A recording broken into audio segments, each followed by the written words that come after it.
আমার ভাইয়েরা, আপনি নামাজ পড়বেন, রোজা রাখবেন, হজ করবেন, যাকাত দিবেন, ভালো কথা, ভালো কাজ। কিন্তু আপনি যদি মা বাবার সাথে বেয়াদবি করেন, মা বাবা যদি আপনার প্রতি নারাজ থাকে, অসন্তুষ্ট থাকে, আমার আল্লাহ আপনার প্রতি অসন্তুষ্ট হয়ে যাবে। কথা বলুন ঠিক কিনা? আল্লাহর কসম খেয়ে বলি, যে সন্তান মা বাবার মনে কষ্ট দেয়, আমার আল্লাহ তার ইবাদত আল্লাহর দরবারে কবুল করবে না।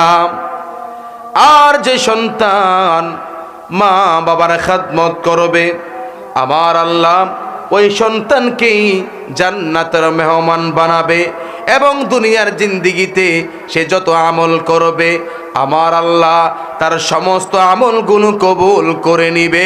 জবান খুলে বলুন তো সুবহানাল্লাহ। আমার মুসলমান ভাইয়েরা, মা বাবা কেমন জিনিস শুনেন। আমার নবীজি বলেন, হতভাগা সেই ব্যক্তি, এই কথা 3 বার বলেছে। কয়বার?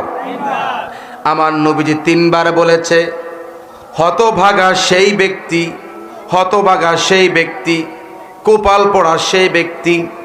সাহাবাই কেরাম বলল, ইয়া রাসূলুল্লাহি, কোন ব্যক্তি হতভাগা?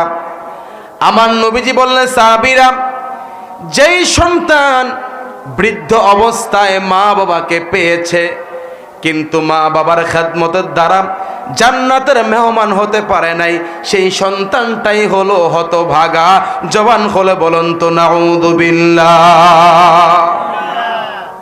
হতভাগা কে? যে মা বাবার সেবা করে না,